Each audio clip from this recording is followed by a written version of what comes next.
In the dawn of the 21st century, specifically during the humid August of 2003, the digital landscape was a barren but fertile ground waiting for a spark. The world was still tethered to the physical, with internet connectivity being a luxury of screeching telephone lines and the patient wait for a single image to render. In this environment, Chris DeWolf and Tom Anderson, working within the corridors of e-universe, began crafting what would become the first true global digital empire. MySpace was not merely a website, it was a cultural revolution that democratized the internet for the average person. Before its arrival, the web was a collection of static, sterile pages intended for information retrieval. MySpace transformed it into a living, breathing social organism where the user was the architect. This was the era of raw creativity, where teenagers and young adults learned the basics of HTML not for a grade, but to make their profile backgrounds sparkle, to hide their top 8 secrets, and to ensure that their favorite track played automatically the second a visitor landed on their page. It was a chaotic, neon-drenched Wild West where social hierarchy was defined by who you chose to feature on your profile. Tom Anderson, with his iconic white t-shirt and pixelated smile, became the universal friend, a comforting human face in a sea of new technology. By 2004, the momentum was unstoppable. MySpace had become the primary hub for the global music scene. Underground bands that previously had no way to reach a massive audience suddenly found themselves with millions of friends and a direct line to their listeners. It was the birth of the influencer before the term even existed. The platform was a melting pot of subcultures. Emos, punks, hip-hop heads, and indie kids all shared a digital space that felt infinite. By the time 2005 arrived, MySpace had reached a level of cultural saturation that made it the envy of every corporate boardroom in America. The growth was exponential, a vertical climb that defied traditional business logic. This caught the eye of Rupert Murdoch and his massive News Corp conglomerate. In a move that signaled the corporate world's realization that the internet was the future, News Corp acquired Intermix Media, the parent company of MySpace, for $580 million in cash. At that moment, it felt like the crowning achievement for the founders. MySpace was no longer a startup, it was the crown jewel of a global media empire. In June 2006, it surpassed Google as the most visited website in the United States, a feat that seemed impossible just months prior. However, beneath this glittering surface, the foundations were beginning to crack. The transition from a tech-centric startup to a subsidiary of a massive media conglomerate was fraught with tension. The culture of MySpace was one of experimentation and speed, while News Corp was a machine built on bureaucracy and quarterly earnings. The vision for the site began to shift. It was no longer about fostering community, it was about monetization. Every square inch of the user interface was scrutinized for its potential to hold a banner ad. The purity of the user experience was being traded for short-term financial gains. A massive $900 million advertising deal with Google further solidified this path, forcing MySpace to clutter its pages with advertisements to meet strict traffic and impression quotas. The decline was not a sudden explosion, but a slow, agonizing rot from within. As the corporate suits in Los Angeles demanded more profit, the technical infrastructure of the site was left to decay. MySpace was built on a chaotic spaghetti code that was never intended to support hundreds of millions of users. While the front end was covered in flashy ads, the back end was a nightmare of technical debt. Implementing a new feature took months of coding, whereas their emerging rival in a Harvard dorm room, Facebook, was building a sleek, agile machine. Facebook, led by Mark Zuckerberg, offered something MySpace had lost: order, speed, and exclusivity. While MySpace felt like a messy bedroom plastered with posters, Facebook felt like a clean, professional office. It required real names, which brought a sense of accountability and safety that the anonymous, often predatory feeling MySpace lacked.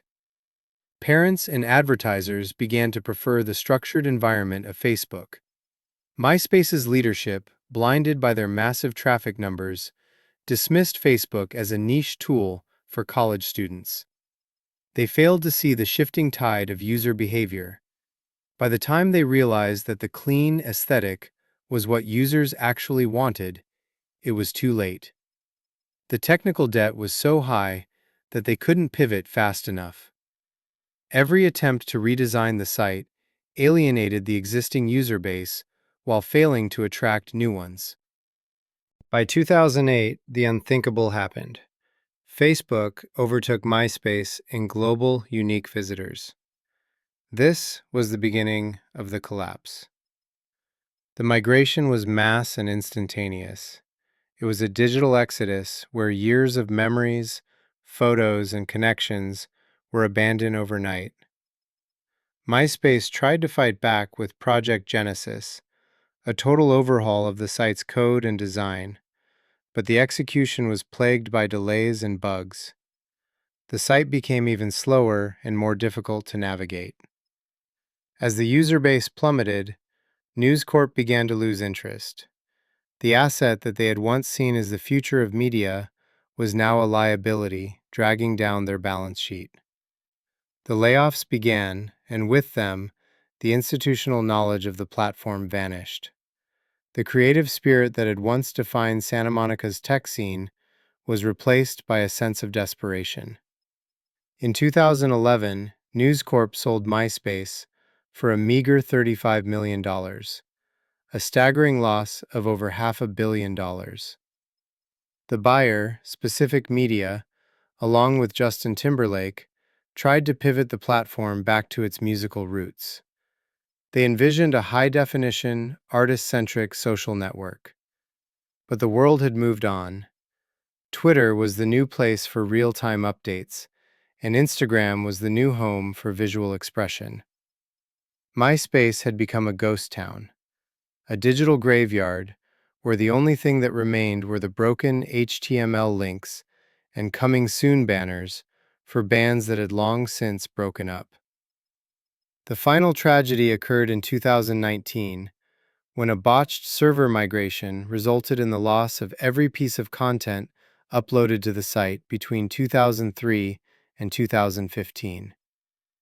Over 50 million songs and millions of photos, the entire cultural history of a generation, were deleted in an instant. This was more than just a technical error.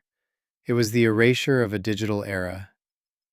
The collapse of MySpace serves as the ultimate cautionary tale for the modern age of technology. It is a story that highlights the dangers of corporate greed overshadowing user-centric innovation.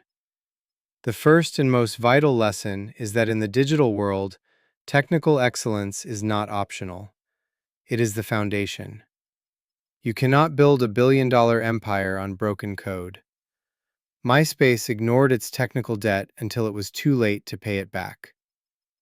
The second lesson is the importance of user experience over monetization.